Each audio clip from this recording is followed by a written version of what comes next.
제가 또 말도 안 되는 예언을 하나 하고 있죠. 테슬라 현기차 시총이 같아진다. 테슬라 시총은 많이 떨어졌어도 지금 900조 원대고요.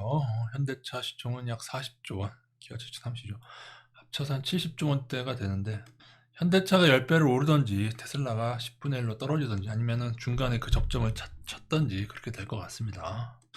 올해 1분기 영업이익을 비교해 보시면 테슬라는 3조 원 정도 되고요. 현대차는 연결 기준상 3조 5천억, 현대차만이고요. 별도로 보자 해도 현대차 플러스 기아가 2조 한 3천억 정도 됩니다. 지금도 크게 차이는 없어요. 그죠? 어쨌든 테슬라의 시총이 현재 있는 모든 다른 자동차 회사의 모든 시가총액을 합친 것보다 크다는 거. 그러니까 가치적으로 절대로 테슬라가 토요타를 넘어서는 안 됩니다. 그래서 버블이라고 말씀드리는 거고요. 그리고 저는 지금의 이 3조 원도 솔직히 잘 믿지를 않습니다. 왜냐? 일단은 뭐 종업원 재작년부터가 엄청 잘랐죠. 그러니까 그것도 말이 안 돼요. 빅테크 기업들을 종업원들을 잘랐어요. 어? 아니 더 좋아질 기업이면 왜 종업원들을 자르죠? 이런 현상이 닷컴 버블 때 있었잖아요. 그렇게 해서 PER이 좋게 만들었잖아요, 여러분. 또 하나 전기차 보조금 문제가 있습니다. 나중에 이제 전기차의 판매량이 늘어나면은 이제 보조금은 중단되기로 돼 있거든요. 지금과 같은 이런 영업이익에는 보조금이 지원되기 때문에 가능한 것이지 나중에 문제가 되게 되어 있습니다. 우리나라 뉴스엔 잘 안 나와 있지만 유튜브 상의 그 인터뷰 내용을 보면은 이제 인터뷰하는 기자가 좀 집요하게 묻죠. 왜 테슬라를 사지 않느냐고 자꾸 묻기도 하고, 그다음에 뭐 거기에 대한 대답을 듣기 원하는데, 그때 버핏이 CJ 캔디 얘기도 하고, 그러니까 내용은 그겁니다. 테슬라는 해자가 없다. 나중에 이제 기존의 자동차 회사들을 경쟁을 해야 되고, 해자라고 하는 건 독점성이거든요. 테슬라만 전기차를 만들 수 있다. 사실은 그렇다고 해도 고평가거든요, 테슬라는. 지금의 레벨이 얼마나 여러분, 이게 말도 안 되는 레벨이라는 걸 여러분 아셔야 되고, 이거는 거의 닷컴 버블 때 버블 수준이다, 테슬라는. 이렇게 되면 또 어떤 분들은 보험업 얘기도 하시고, 자율주행 얘기를 하시는데, 자율주행 무조건 좋습니다. 근데, 자율주행 기술 순위도 있어요, 여러분. 그것도 글로벌 기업들을 찾아보세요. 테슬라가, 원탑은 절대 아니고요. 그리고, 뭐 어떤 분들은 테슬라가 많은 자료를 통해서 자율주행 그 어떻게 데이터를 쌓고 있다고 하는데, 여러분 테슬라만 쌓겠습니까? 지금 점유율이 어떻게 되는지 제가 예전에 보여드렸으니까 안 보여드리겠어요. 현재 테슬라 전기차 점유율이 전반적으로 늘어가는 중에 테슬라 자체의 점유율은 점점점 줄어들고 있다. 그렇게 보시면 되고, 물론 이제 가격을 낮추면서 좀 늘었다고는 하는데, 이게 여러분 전기차라고 하는 것도 지금 어떤 사람이 말하는 그 생각대로 가는 게 아니에요. 지금 여러 가지 변수가 있어요.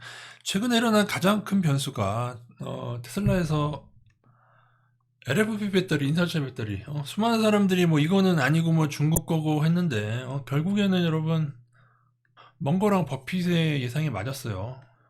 BYD 그들이 투자하는 BYD에서 이게 성능이 점점 개선이 돼버린 겁니다. 이게 엄청나게 개선이 돼버려가지고 가격 대비 메리트 커져가지고 테슬라도 이것을 하고 있는데 배터리 하시면 이상한 얘기를 하고 계시죠. 여기 여러분 우리나라 2차전지 버블이 얼마나 크냐면은 지금 많이 하락을 했어도 고점 대비 한 40% 넘게 하락한 것 같은데요. 에코프로 BM 같은 경우에는. 그런데 33조 원이에요. 기아가 32조 원인데. 게다가 여러분 조금만 여러분이 조사하시면 양극재라고 하는 것은 그렇게 영업이익률이 뛰어난 게 아니에요. 이렇게 어떻게 투자한 거 대비해서 나오는 돈이 크지가 않다고요. 지금 증서를 12발행해서 나중에 시총은 더 늘어날 거고 그 다음에 얘네들은 나중에 의리될 수밖에 없습니다. 의리될 수밖에 없어요. 자, 자동차 회사가 배터리 회사를 경쟁시켜서 정하고, 그죠? 그 배터리 회사가 양극재 회사를 경쟁시켜서 정하고, 어떻게 보면은 자동차를 만드는 회사보다 두 단계 하위에 있는 의린 이 양극재 기업이 시총이 지금 기아를 넘었다고 하는 건, 고점에선 여러분 현대차도 넘었었습니다. 예. 그래서 코스닥 시총 상위된 애들이 급등한 애들이 나중에 다 문제되거나 심지어 상장 폐해된 애도 많이 있어요.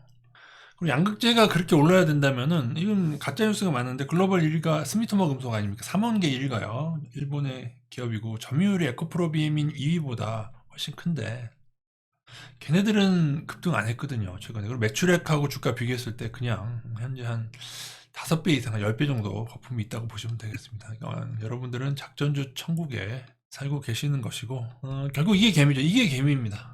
개미는 결국에는 이렇게 돼요. 졸리로 인해서 졸리라는 분으로 인해서 사람들이 삼성전자라는 우량주를 했어요. 우량주는 여러분 2008년 삼성전자 2008년대 딴 애들 막 마이너스 90% 폭락할 때 그때 삼성전자는 한 40%대 폭락했거든요. 이게 우량주잖아요. 최근에도 삼성전자 뭐 작년, 지금은 다시 올랐지만 작년에 엄청 떨어졌을 때도 한 마이너스 40% 정도 떨어졌었어요. 크게 우량주고, 에코프로 비네나 에코프로, 이제 뭐 신라젠, 뭐 삼바세트도 어떻게 될지 모르는데, 그러한 어떤 잡주형 급등주들을 건드리게 되면은 이제는 마이너스 99%뭐 해서 뭐 상장 폐지도 되고, 신라젠 같은 나중에 상장 폐지 될 겁니다. 이게 개입니다. 조급증을 못 버리고 급등주로 갔다가 그렇게 되는 겁니다. 여러분 급등주 카트를 보시면 뭐 이러다가 뭐 더 오르기도 하고, 이러다가 또 여기서도 뭐 쌍방하고 이렇게 하고 이렇게 떨어지는데, 여러분 왜 개인들이 왜 망한다고 생각하세요? 예를 들어 여기 10만 원에 사서 30만 원에 팔았어. 3배 이득을 실현했어. 그러면 이 나중에 여기까지 떨어지면 30만 원에 재매수를 하겠죠. 이게 세력이 여기서 팔고 처분하게 되면 나중에는 이렇게 떨어집니다. 이렇게. 그래서 어떠한 종목을 이게 버블인지 모르고 사서 3배를 먹었던 5배를 먹어도 상관없어요. 여러분이 급등주를 건드리게 되면 개미들은 나중에 다 이 구간에서 죽게 되는데, 이 구간에서도 반등이 꽤 한 100%도 나오고 막 나온단 말이죠. 테슬라 지금 반등 나오듯이. 그래서 테슬라도 지금 현재 위치가 이 정도로 보시면 되고, 나중에 다 이렇게 돼서 이제 망해가는 게 작전 급등주의 역사이고, 여기 여러분 예외가 없어요. 제가 경고했던 종목이 한두 종목인 줄 아십니까, 여러분? 지난 10년 넘게 제가 500종목 넘게 경고 드렸을 텐데, 급등주는 거의 예외가 없습니다.